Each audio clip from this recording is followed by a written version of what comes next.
JB Sebastian ay nahatulan ng 2 life sentences o reclusion perpetua ng Manila Regional Trial Court dahil sa kaso nitong kidnap for ransom and car theft. Si Sebastian ay nahatulan noong April 2009. Sa loob ng New Bilibid Prisons, si JB ang commander ng Commando Gang.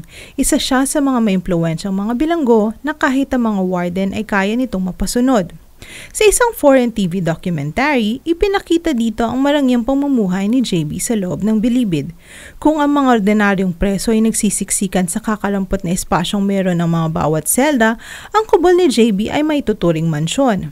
Mayroon itong receiving area at air-conditioned pa ito.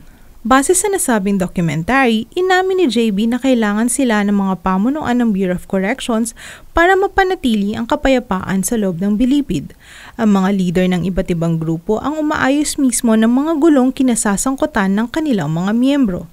Naging matunog ang pangalan ni Sebastian nang idawit ito sa di umano'y talamak na illegal drug trade sa loob ng bilibid.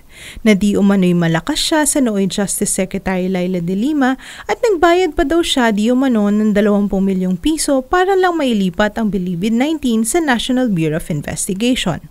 Sa kasalukuyang Congress hearing tungkol sa illegal drug trade sa loob ng NBP, sinabi ng witness na si Herbert Colanco na kinuusap siya ni JB na kailangan niyang magbigay ng 3 milyong payola kada buwan para sa campaign funds ni De Lima.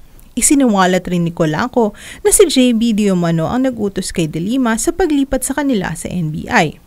May plano na ang Kongreso na ipatawag si Sebastian sa mga susunod nitong hearing.